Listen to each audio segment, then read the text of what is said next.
नमस्कार, आप सबका स्वागत है द सोल स्पार्क चैनल पर। आज हम कुछ बातें जानेंगे भगवान परशुराम के बारे में, जैसे कि कैसे पड़ा परशुराम नाम, कौन था सहस्त्रार्जुन, भगवान परशुराम ने क्यों किया सहस्त्रार्जुन का वध, भगवान परशुराम ने 21 बार क्यों किया धरती को क्षत्रिय विहीन, रेणुका और सप्तर्षि जमदग्नि के पुत्र भगवान परशुराम जी का उल्लेख रामायण और महाभारत दोनों में मिलता है।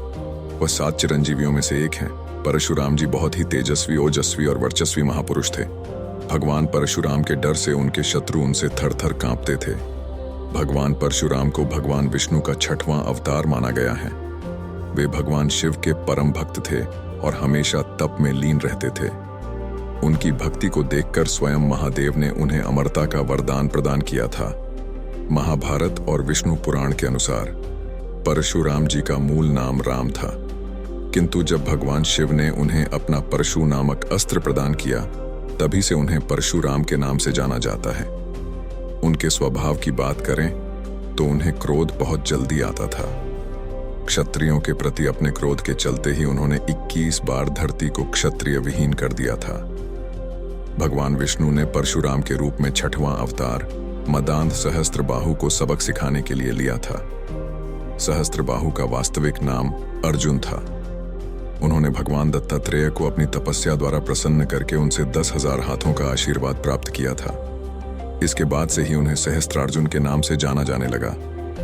उसकी ताकत का अंदाजा इसी बात से लगाया जा सकता है कि उनसे शक्तिशाली रावण को भी हराया था। सहस्त्रार्जुन ने अपने घमंड में चूर होकर धर्म की सभी सीमाओं को लांघ दिया। उसके अत्याचारों से जनता त्रस्त हो चुकी थी।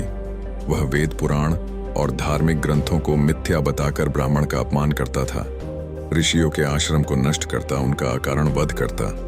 यहाँ तक कि उसने मदिरा के नशे में चूर होकर स्त्रियों के सतीत्व को भी नष्ट करना शुरू कर दिया था। एक बार सहस्त्रार्जुन अपनी पूरी सेना के साथ जंगलों से होता हुआ जमदग्नि ऋषि के आश्रम में विश्राम करने के लिए पहुंचा। महर्षि जमदग्नि ने भी उसका खूब स्वागत सत्कार किया।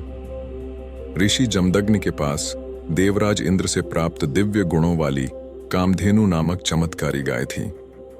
सहस्त्रार्जुन ने ऋषि जमदग्नि से कामधेनु गाय की मांग की, लेकिन ऋषि ने गाय देने से इनकार कर दिया। इस पर सहस्त्रार्जुन ने क्रोध में आकर ऋषि जमदग्नि के आश्रम को उजाड़ दिया और कामधेनु गाय को अपने साथ ले जाने लगा। लेकिन तभी कामधेनु सहस्त्रार्जुन के हाथों से छूटकर स्वर्ग की ओर चली गई। इसके बाद जब भगवान परशुराम अपने आश्रम पहुंचे तो अपने आश्रम को तहस नहस देखकर क्रोध में आ गए और उन्होंने उसी वक्त सहस्त्रार्जुन और उसकी सेना का नाश करने का संकल्प लिया। परशुराम भगवान शिव द्वारा दिए महाशक्तिशाली फरसे को 7 प्रचंड बल से सहस्त्रार्जुन की हजारों भुजाएं और धड़ परशु फरसा से काट कर उसका वध कर दिया। सहस्त्रार्जुन के वध के बाद परशुराम अपने पिता ऋषि जमदग्नि के आदेशानुसार प्रायश्चित करने के लिए तीर्थ यात्रा पर चले गए। लेकिन तभी मौका पाकर सहस्त्रार्जुन के पुत्रों ने तपस्यारत ऋषि जमदग्नि का उनके ही आश्रम में सिर काटकर उनका वध कर दिया।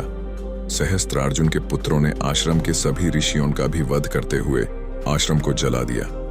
तभी माता रेणुका ने सहायता के लिए अपने पुत्र परशुराम को पुकारा। जब परशुराम माता की पुकार सुनकर आश्रम पहुंचे तो उन्होंने पिता का कटा सिर और उनके शरीर पर 21 घाव देखे। यह देखकर परशुराम क्रोधित हो उठे। उन्होंने शपथ ली कि वह है वंश का ही नहीं बल्कि समस्त क्षत्रिय वंशों का 21 बार संहार कर भूमि को क्षत्रिय विहीन कर देंगे। उन्होंने अपने इस संकल्प को पूरा भी किया था, जिसका उल्लेख पुराणों में भी मिलता है।